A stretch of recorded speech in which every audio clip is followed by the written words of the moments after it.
Islamic Research Center. Assalamu alaikum. My name is Heman Nair. So I belong from a Hindu family. I want to make a question to you, sir. I would like to be a Muslim, but one question that always knocks me is that, please pardon my words, sir. Actually, when you say that the world and the universe has been created by Allah, then why don't He give birth in a human foeticide with giving a khatna directly in the womb? And the second is that doing khatna is necessary for being a Muslim. Please, I hope that I'll be satisfied by your answer. میں نے سوال کیا کہ اگر ختنہ کرنا ضروری ہے تو جب پیدا انسان ہوتا ہے اسی وقت کیوں نہیں ختنے کے ساتھ پیدا ہوتا ہے؟ اچھا سوال ہے. اور ختنہ کرنا کیا ضروری ہے؟ یہ سوال پہلے پوچھا گیا تھا. بھائی صاحب، اللہ سبحانہ و تعالی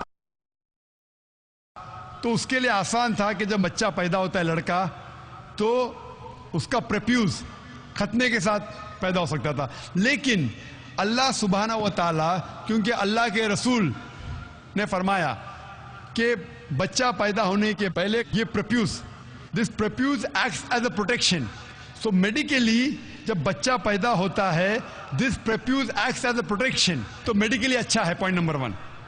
لیکن پیدا ہونے کے بعد اس پریپیوز کو کاٹنا، ختنہ کرنے کے کئی فائدے ہیں. اور اس سے یہ پتا چلتا ہے جب ایک لڑکا یا آدمی کی ختنہ ہوتی ہے اس کے بہت کم چانسز ہے to have cancer of the penis کے کینسر ہونے کے چانسز بہت کم ہیں. آج کی سائڈ یہ کہتی ہے کہ اگر ختنہ نہیں ہوگا یا پینس کی ہو سکتی ہے. They can be inflammation of the penis, کئی بیماریاں ہو سکتی. اور آج سائنس یہ بھی کہتی ہے کہ جس انسان کی بچپن میں ختنہ ہوتی ہے اس کو ایڈز کے چانسز کم ہیں.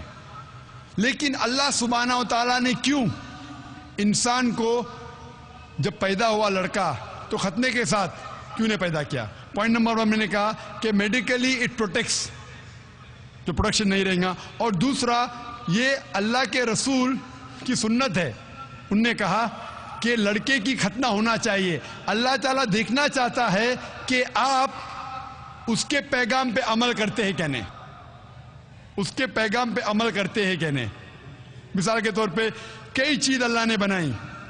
زہر، آپ پوچھیں گے کہ زہر پینا حرام ہے تو اللہ نے زہر کیوں بنائی؟ اللہ تعالیٰ نے کہا ہے کہ آتم ہتیا کرنا حرام ہے. اللہ دیکھنا چاہتا ہے کہ آپ اس کی تعلیمات پہ عمل کرتے ہیں کہ نہیں، اس کے احکامات پہ عمل کرتے ہیں کہ نہیں. تو یہ بھی آپ کے لیے ٹیسٹ ہے کہ do you follow the teachings of Allah and his رسول اور ناٹ. بٹ ختنہ کرنا جیسا میں نے کہا فرض نہیں ہے، لیکن کریں گے تو ایک اہم سنت ہے، آپ کے بہت سے فائدے ہیں. Hope the answer the question.